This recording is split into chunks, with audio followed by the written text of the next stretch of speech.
सर्व श्रोत्यांना मीरा इनामदारचा नमस्कार.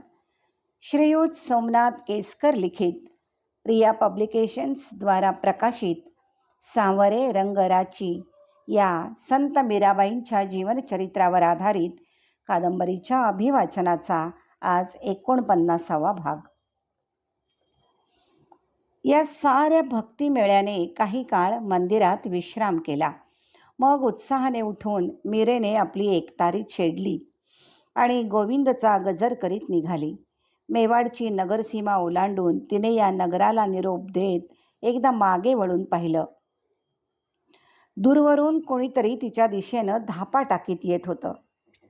दुरून पुसटसं कोणीतरी दिसत होतं. बहुतेक कोणीतरी स्त्री होती.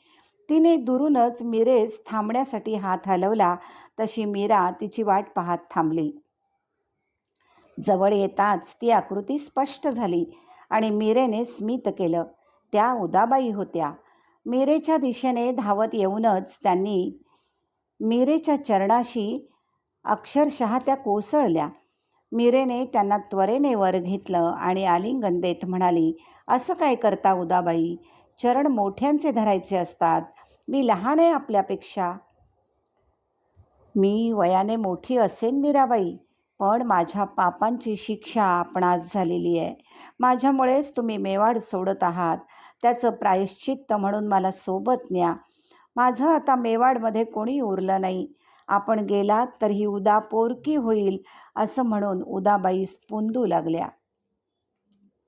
मीरा त्यांची समजूत काढत म्हणाली, "आपणास सोबत घेऊन जाण्यास मला आनंदच झाला असता. पण मी अशी संन्यासी फकीर. मी कुठे जाणार ते माझं मलाच ठाऊक नाही. तर मग तुम्ही ही ऊन काट्यांची वाट कशी चालाल? संसारातील ऊन काट्यांपेक्षा तुमच्यासोबत आले तर वाटेवरचे काटे फुलासमान भासतील मला. कृपा करून मला आपल्यासोबत येऊ द्या." उदाबाई हट्ट करू लागल्या. मीरा त्यांना प्रेमाने समजावत म्हणाली, "उदाबाई, आपण जरूर माझ्यासह या. परंतु या क्षणी आपली सगळ्यात जास्त गरज आहे ती या चितोड नगरीस आणि इथल्या नगरजनांस. त्यांना आता तुमचाच आधार आहे. आपल्या प्रजेवर नितांत प्रेम करणारे आपले पिता आणि माझे सासरे महाराणा संग्रामसिंह गेल्यानंतर प्रजा पोरकी झाली आहे. त्यांना कुणाच्या तरी प्रेमळ आधाराची नितांत गरज आहे. म्हणूनच तुम्ही या क्षणी आपल्या कर्तव्यापासून दूर जाऊ नका.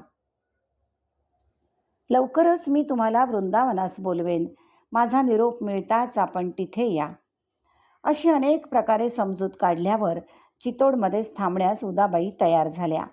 मात्र लवकरच मला वृंदावनास बोलवाल असे वचन मीरेकडून त्यांनी घेतलं आणि भरल्या डोळ्यांनी त्यांनी मीरेला निरोप दिला.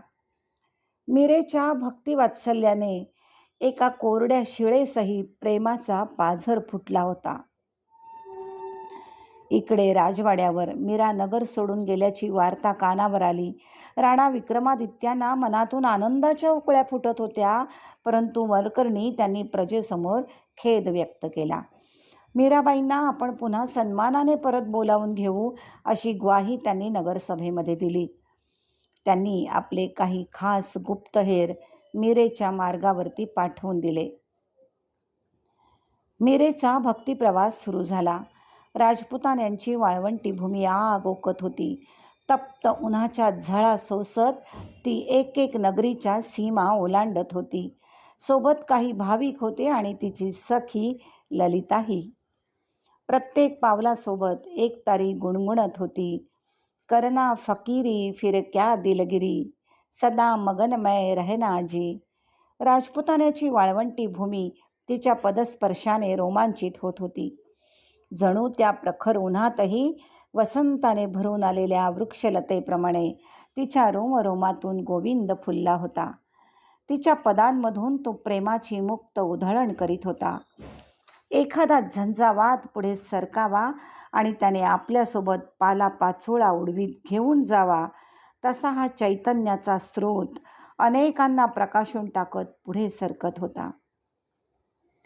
सायंकाळ झाली की हा भक्तांचा मेळा नगरातील मंदिरात विश्रामास थांबे.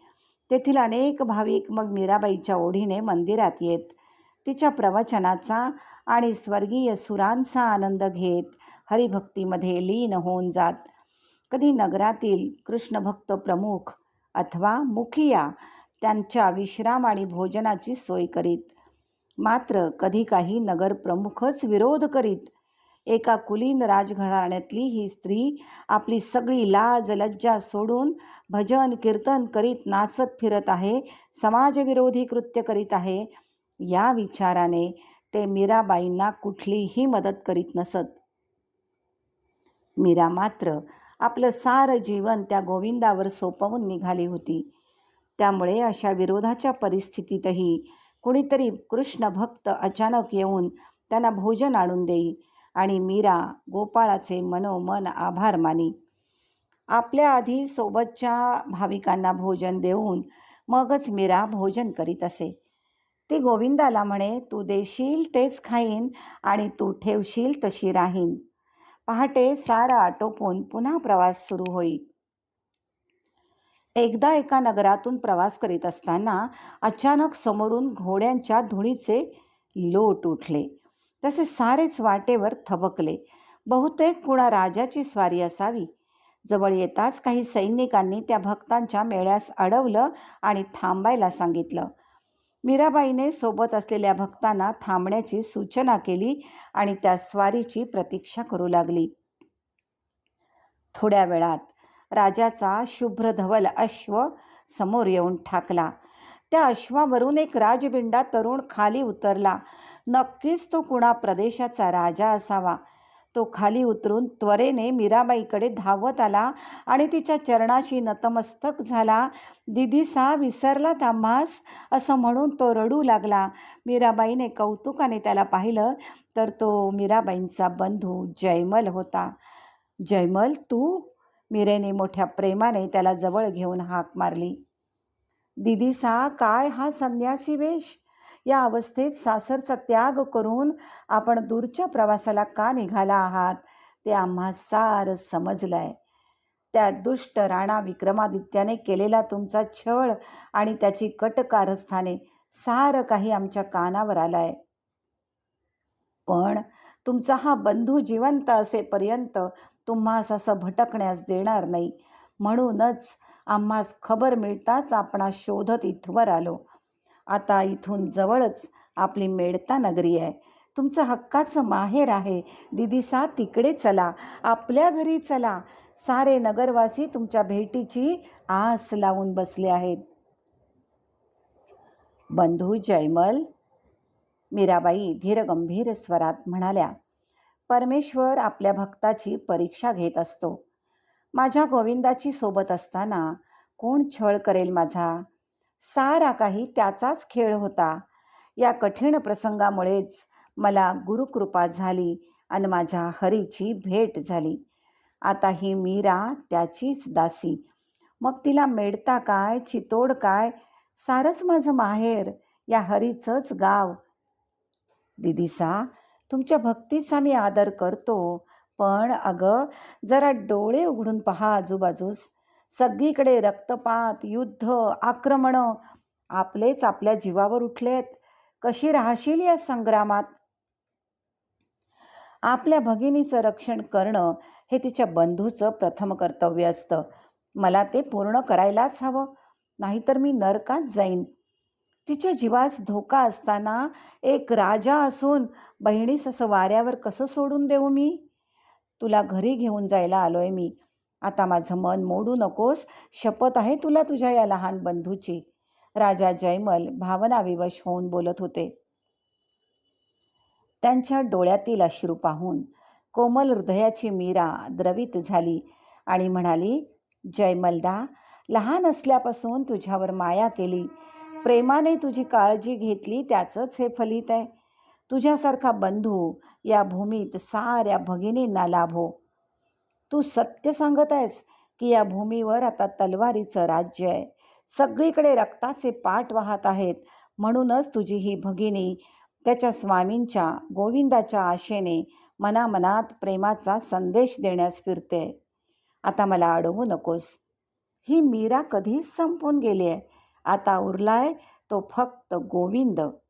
तो तुझ्यातही आहे, माझ्यातही आहे, माझ्या भोवती जमलेल्या या सगळ्या गोतावळ्यात आहे, या चराचरात आहे. मी फक्त ते दाखवायचं काम करते. मग कसली आली आहे भीती? मिटलेला मिरेस कोण मारणार? पण तू मोठ्या प्रेमाने माझ्या भेटीस आलायस. तुझं माझ्यावरचं प्रेम ही या गोविंदाचीच कृपा आहे, म्हणून मी तुला दुखावणार नाही. तुझ्या आग्रहाखातर मी मेडत्याला येणार आहे. फक्त राजमहालात येण्यासाठी हट्ट करू नकोस, कारण ते सारं मी सोडलंय. माझ्यासोबत आता हे हरीचे भक्त आहेत. काही दिवस त्यांच्यासोबत मेडता नगरीच्या मंदिरात राहीन, मग पुढचा प्रवास करीन. श्रोते हो, आपल्या बंधुप्रेमाचा आदर करीत ही संन्यासिनी मीरा तिचा पुढचा प्रवास कसा करते ते पाहूया पुढच्या भागात. तोवर इथेच थांबू आणि पुढच्या भागात पुन्हा भेटू. धन्यवाद.